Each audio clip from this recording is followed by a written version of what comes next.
નવસારી જિલ્લામાં સ્થાનિક સ્વરાજની ચૂંટણી પહેલા જ રાજકીય ગરબાઓ ચરમસીમાએ પહોંચ્યો છે।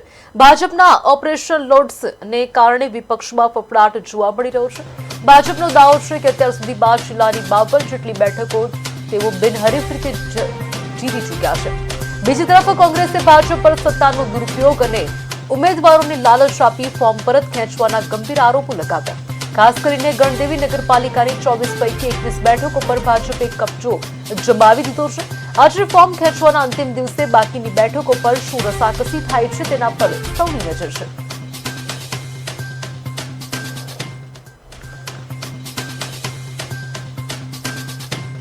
અમે કોઈને ધાક ધમકી આપવાની જરૂર નથી। અમે તો ભાઈ પાર્ટીમાં પંચાયતથી પાર્લામેન્ટ સુધી ભારતીય જનતા પાર્ટીનું શાસન છે, ત્યારે અમારે ધમકી આપવાનો કોઈ પ્રશ્ન રહેતો જ નથી। અમારા કામો જ બોલે છે, અમારી સરકારની યોજનાઓ લોકો વચ્ચે છે, લોકોનો એનો સીધો લાભ લીધો છે। પ્રજાલક્ષી હિતકારી યોજના બનાવી એનો લાભ લોકોને મળ્યો છે, એના લીધે લોકોને જ ભારતીય જનતા પાર્ટીમાં ભરોસો અને વિશ્વાસ છે। તમે જો વિકાસ કર્યો હોય અને તમારી વિકાસની રાજનીતિથી લોકો ખુશ હોય તો તમારે આ બધા ધંધા નહીં કરવા જોઈએ।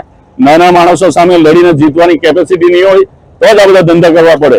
એટલે હું અહીંથી ભુરાલાલ શાહને જિલ્લા પ્રમુખને ચેલેન્જ કરું છું કે આ પ્રકારના પ્રપંચ કરીને તમે જીતશો તો એ તમારી બાયલાગીરી કહેવાશે।